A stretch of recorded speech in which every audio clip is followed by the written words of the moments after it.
আজ তোমাদের শোনাচ্ছি শিবরাম চক্রবর্তীর প্রবীর পতন।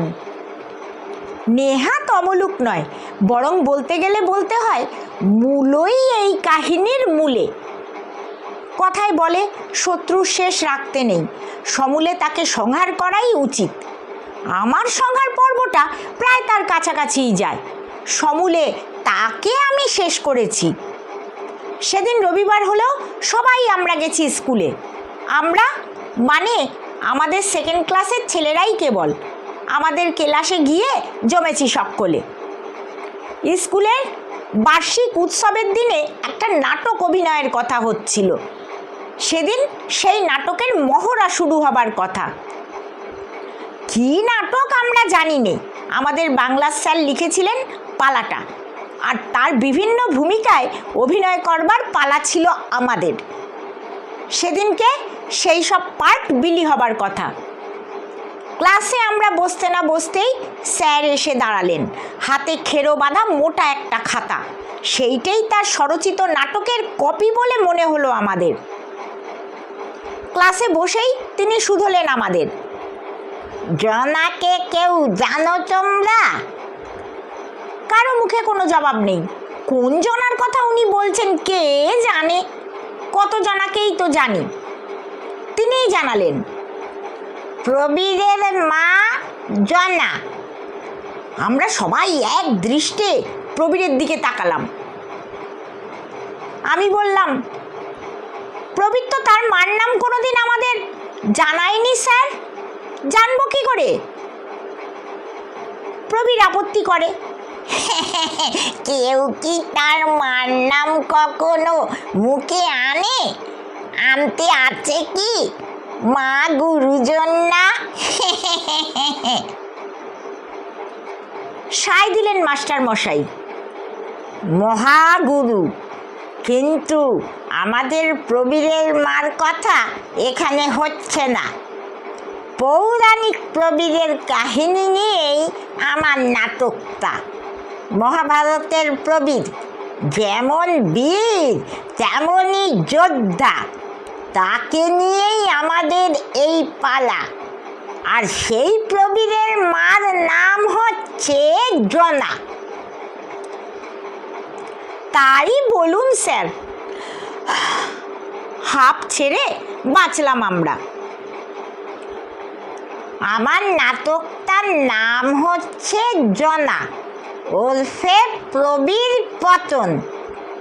মহাকবি গিরিশচন্দ্রের বিখ্যাত বই জনাকে কেটে ছেঁটে তোমাদের উপযোগী করে আমি বানিয়েছি।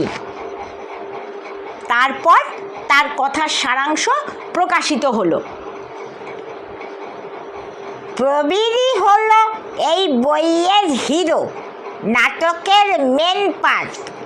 এখন তোমাদের মধ্যে কেই পার্ট নিতে চাও জানাও আমায়। ক্লাস শুদ্ধ সব ছেলেই আমি আমি করে উঠল, আমি স্যার, আমি স্যার, আমি স্যার, এবং আমিও। হিরো হতে চায় না কে? আমার আমিত্ব কারো চাইতে কিছু কম নয়, হারবার পাত্র কারো কাছে। কিন্তু প্রবীর বলল, না স্যার, আমাকেই এই পার্ট দেওয়া উচিত আপনার।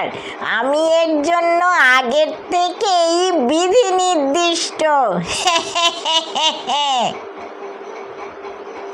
বাংলা স্যার তো বিস্মিত।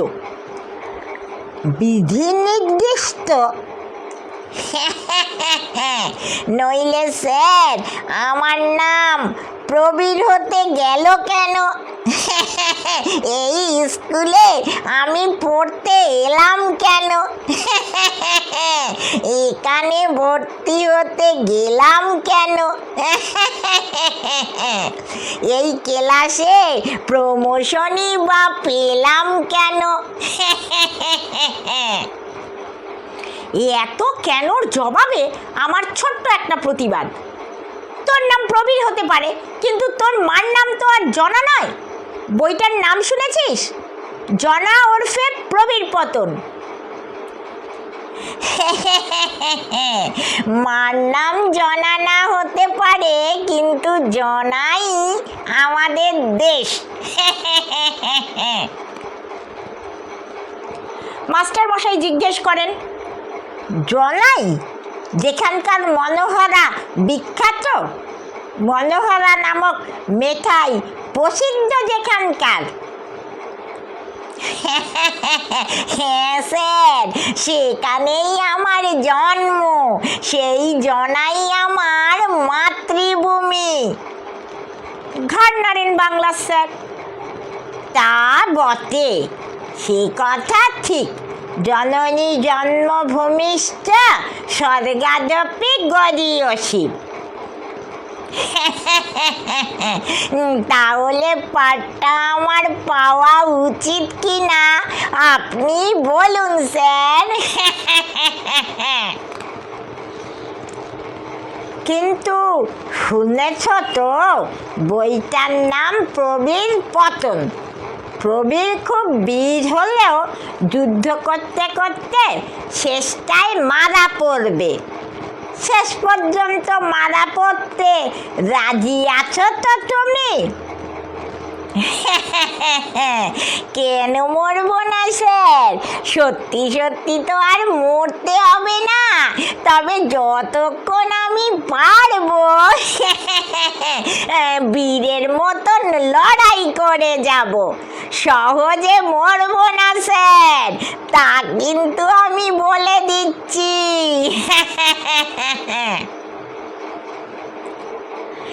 তোমাকে 5 মিনিট লড়াই করতে দেওয়া হবে, তার বেশি নয়। তারপর যেই আমি উইংসের পাশ থেকে ইশারা করব, তখনই তোমাকে ধপাস করে পড়তে হবে। কিন্তু গায়ে একটু লাগতে পারে বটে, কিন্তু তা গ্রাহ্য করলে চলবে না। এর নাম হচ্ছে পতন ও মৃত্যু। ভেবে দেখো কথাটা, রাজি আছো? এক কথায় সে রাজি।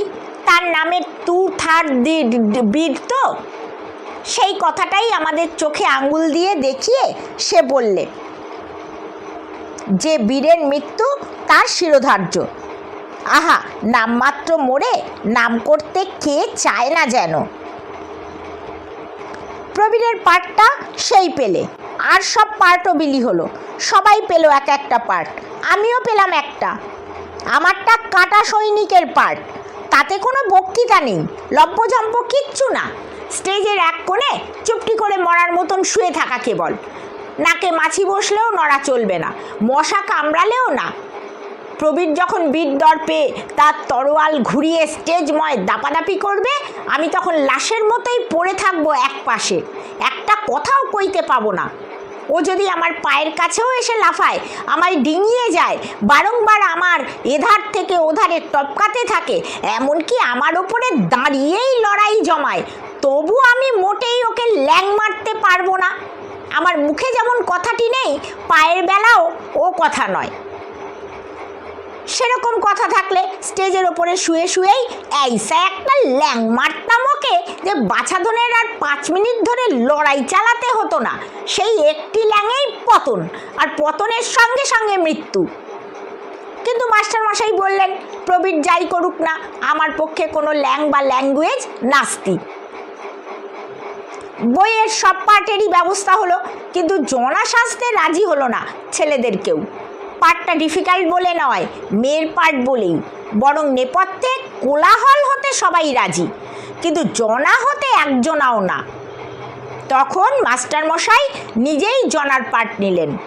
জোর মহলা চলল। তারপর কদিন ধরে তেড়ে ফুড়ে হাত পা নেড়ে যা শুরু করলো প্রবীরটা, দাও মাগো সন্তানে বিদায়, চলে যাই লোকালয় ত্যাজি, ক্ষত্রিয় সন্তান, অপমান কত সব আর। তাকিয়ে দেখবার মতোই ব্যাপার।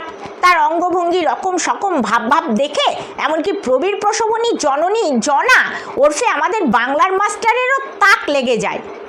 আর এমন রাগ ধরে আমার, হাত পা খেলানো এসা চমৎকার পাঠটা আমার হলে কি মজারই না হতো। অবশ্যই শেষ পর্যন্ত পতন ও মৃত্যু অবধারিত হলেও আমার কোনো আপত্তি ছিল না। তার বদলে আমাকে হতে হলো কি না কাটা সৈনিক। চিরকাল ধরে দেখে আসছি আমার কপালটাই এমনই ফাটা। তাহলেও নিজের পাঠটা তৈরি করতেও কোনো কসুর ছিল না আমার। সুবিধের এইটুকু যে এর রিহার্সাল স্টেজে না দিলেও চলে, নিজের ঘরে বিছানায় শুয়ে শুয়েই আরামে রপ্ত করা যায়। বেশ খানিকক্ষণ নিস্পন্দ হয়ে পড়ে থাকা, এই বই তো নয়। বিছানায় শুয়ে শুয়েই মতলব খেলতে থাকে আমার মাথায়। দাঁড়াও বৎস, তোমার ওই হাত পা নেড়ে বক্তৃতা দেওয়া বার করছি আমি। ল্যাং মারতে না পারি, কিন্তু তোমার ওই ল্যাঙ্গুয়েজেই মারবো তোমায়। ল্যাংয়ের ল্যাঙ্গুয়েজে নাই মারলাম, ল্যাঙ্গুয়েজের ল্যাং মেরেই মেরে ফেলবো তোমাকে। দাঁড়াও না। উৎসবের দিন সকালবেলায় এক কোচন মুড়ি আর আস্ত একটা মূলো নিয়ে প্রবীরের পাড়া দিয়ে যাচ্ছি। দেখি যে তখনও সে তার পাট নিয়ে দারুণ শোরগোল তুলেছে। সারা বাড়ি ফাটিয়ে পাট নিয়ে তার বাড়াবাড়ি। সামনে দিয়ে আমায় যেতে দেখে সে বলে, কি কাটছিস রে? মুড়ি আর মূলো। দিবি আমায় দুটো? তা খা না, কত খাবি? বাজার থেকে আজ এক ঝুড়ি মূলো নিয়ে এসেছে আমাদের বাড়ি। তুই খা ততক্ষণ, আমি পোস্ট অফিস থেকে বরং বাবার জন্যে ডাক টিকিট কিনে আনি। বলে মূলো আর মুড়ি তার জিম্মায় রেখে আমি চলে গেলাম। বেশ খানিকক্ষণ বাদে ফিরে এসে দেখি মুড়ির স্বাদ আর আমায় পেতে হবে না, মুড়ির সঙ্গে আস্ত মূলোটিও খতম। সে শেষ করেছে সবটা। যাকগে খাকগে, কথায় বলে বীরভোগ্যা বসুন্ধরা। সেই বসুন্ধরার সামান্য একটা মূলোর গোটাটাই সে হজম করবে, সে আর বেশি কি। আজকের দিনটির বীর তো ওই প্রবীরই। উৎসবের ক্ষণটি এলো অবশেষে। ঠিক দুপুরবেলায় স্কুলের প্রাঙ্গণে খাটানো শামিয়ানার তলায় প্রথম সারিতে বসে হেড স্যার, জেলার ম্যাজিস্ট্রেট আর পুলিশ সাহেব, আর আমাদের ছোট্ট শহরের আরও সব বড় বড় লোক। দৃশ্যপট উঠল স্টেজের। আলু লাইতো কুন্তলা, জনা, ছদ্মবেশে আমাদের বাংলার স্যার আর কি। স্টেজের মাঝখানে দাঁড়িয়ে আর প্রবীর তার সামনে খাড়া। কাটা সৈনিকের ন্যায় আমি রণক্ষেত্রে এক পাশে ধরাশায়ী।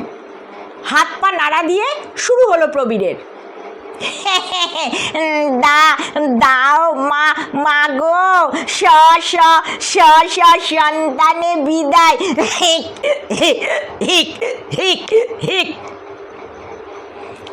দাও মা, মা গো। হেচকিরা এসে ওর বক্তৃতার তোরে বাধা দিতে লাগলো। ফিসফিস করলেন জনা, দাদার মামা পাচ্ছ কোথায়? তোমার তো চতুরামি ছিল না, এ বেড়াম আবার কবে থেকে? চ চ চ চ চ চ চ, এই সেরেছে, চলে যাই।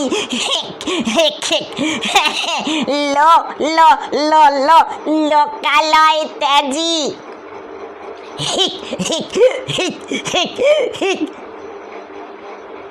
জনা এগিয়ে গেলেন প্রবীরের কাছে। কি হচ্ছে কি? ও মা, দারুণ মূলোর গন্ধ বেরোচ্ছে যে মুখ দিয়ে। মূলো খেয়েছিল নাকি আজ? প্রবীরের কানে তার প্রশ্ন। আমি মূলো খাইনি স্যার। ওই আমায় খাইয়ে দিয়েছে বলে সে ধরাশায়ী আমায় একটা তরোয়ালের লাগালো খোঁচা। জনমশাই তো অবাক। খাইয়ে দিয়েছে? হ্যাঁ স্যার, ও বলল যে খা। তখন কি জানি মূলো থেকে এমন হেঁচকি ওঠে। জনার মুখে কথাটি নেই। আর চোখে চেয়ে দেখি তিনি রোষ কষায়িত নেত্রে তাকিয়ে রয়েছেন আমাদের দিকেই। আবার শুরু করে প্রবীর, লোকালয় ত্যাজি খ খ ক ক হিক হিক হিক খ খ খ হিক হিক হিক। প্রবীরের ক্ষয় আর শেষ হয় না, কিন্তু ওকে ক্ষয়িষ্ণু হতে দেখে মাস্টার মশাই আর সহিষ্ণু থাকতে পারলেন না।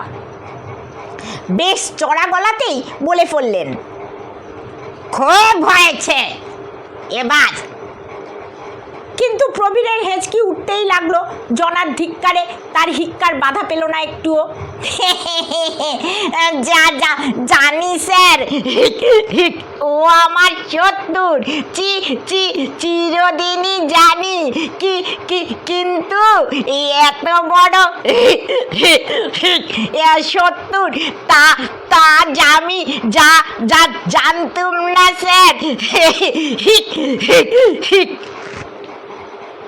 বলে সে আমাকে আবার তরোয়ালের এক খোঁচা লাগায়। পড়ে পড়ে মার খেতে হয় আমায়, কিন্তু মরার উপর খাড়ার ঘা, কত আর সওয়া যায় বলো। আমি লাফিয়ে উঠে দৌড় মারি স্টেজ থেকে। আর প্রবীর এদিকে প্রাণ ভরে হ্যাঁচকাতে থাকে। হেঁচকি সমেত প্রবীরকে এক হ্যাঁচকায় টেনে নিয়ে জনাও স্টেজ থেকে অদৃশ্য হন। জবনিকা পড়ে যায়।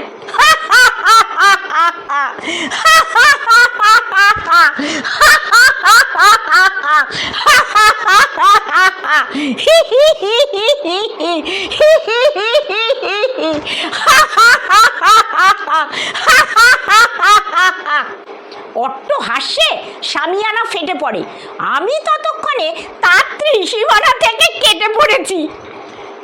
সংস্কৃতের স্যার তার ব্যাকরণের সূত্রে নিপাতনের সিদ্ধ কতবার করে বুঝিয়েছিলেন ক্লাসে, কিন্তু আমাদের মাথায় ঢোকেনি।